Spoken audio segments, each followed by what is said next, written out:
नमस्कार भावांनो, बेलगडा क्षेत्रातील नामवंत प्रसिद्ध सप्तहिंद केसरी ड्रायव्हर विठ्ठल नाना बुतकर यांचा तेजाभाई तसेच विठ्ठल नानांच्या नियोजनात पळणारा भुंगा डॉन हे दोघेही कोणत्या मैदानात पळताना दिसतील हेच मी तुम्हाला या व्हिडिओमार्फत सांगणार आहे।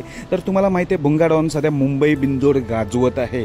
तर आता मुंबईमध्ये थोडा पावसाचं प्रमाण वाढलेलं आहे, रिमझिम पाऊस, काही ठिकाणी मैदानं कॅन्सल होत आहेत, त्यामुळे भुंगाचं आता नियोजन चेंज केलेलं आहे।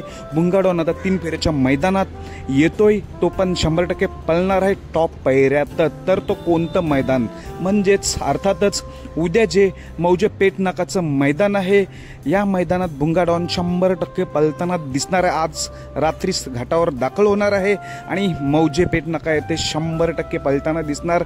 येतोय भुंगा डॉन 3 फेऱ्याचं मैदान गाजवायला। आणि विठ्ठल नानांचं तेजाभाई देखील भावांनो आदतच्या मैदानात खरं तर पळणार होता। 6 तारखेला पेठ नाकाचं आदतचं मैदान होतं, पण हे आदतचं मैदान कॅन्सल झालेलं आहे आणि ओपनचं ठेवलेलं आहे। म्हणजे उद्या ओपनचं मैदान आहे, पेठ नाकाचं आदत मैदानाची अजून तारीख नाही, त्यामुळे नानांनी देखील नियोजन चेंज केलेलं आहे। म्हणजेच तेजाभाई देखील उद्या ओपनच्याच मैदानात पळणार आहे मौजे पेठ नाका येथे।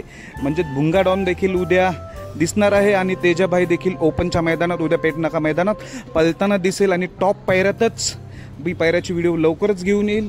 पण नक्कीच दोन्ही नंदींचे गाडीवर ड्रायव्हर असतील, विठ्ठल नाना भुंगाची देखील गाडी नानाच आणतील आणि तेजाभाईची गाडी देखील नानाच आणतील। तर उद्या खूप आपल्याला सर्वांना उत्सुकता लागलेली आहे, भुंगा डॉन 3 फेऱ्याचं मैदान कसं गाजवतोय आणि तेजाभाई देखील। धन्यवाद भावांनो।